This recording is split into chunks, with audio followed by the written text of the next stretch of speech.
na tinuod. Tara, ay tayo ng mangga. Manggang may ano guys, may palaman. Ay, Sabadors? Sarap. Wow!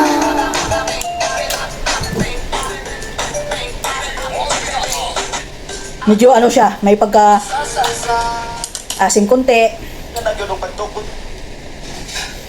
Guys, na walang ligo si Norme. Medyo asim-asim siya konti pero masarap.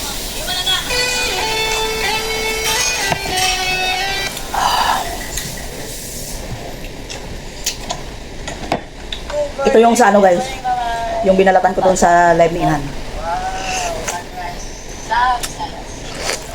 Alam lang kasi natin ng mga pamilyar na lugar sa Visayas, ano, Cebu, Leyte, Mamangga, nasa Tacloban na tayo ngayon. May po kami dito sa Chowking para makilin ng lunch namin.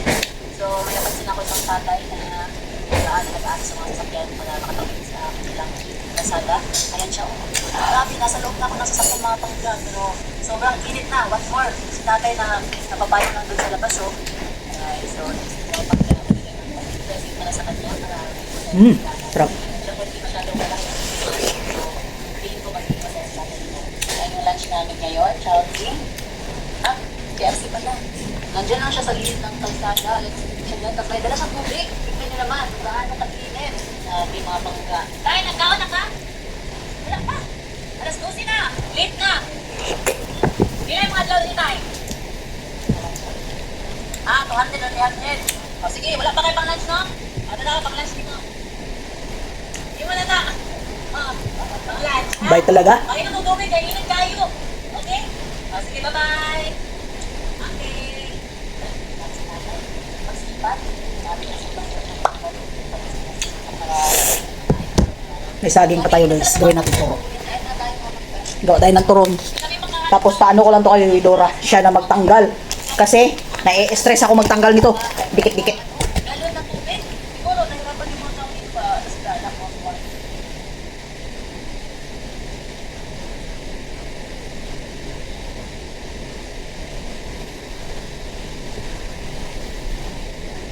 Yan na, Mindanao.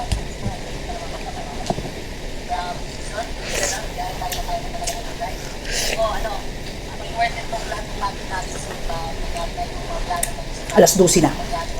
nagabayan tayo ni Lord sa mga desisyon natin sa buhay ngayon. Yan. Oh, ayan guys, may nakita kami pwedeng ikuan dito sa gilid ng kalsada. Bring back memories. So, ngayon, dahil na walang ligo si Norme. Asim, ang asim ng mangga. Pero masarap.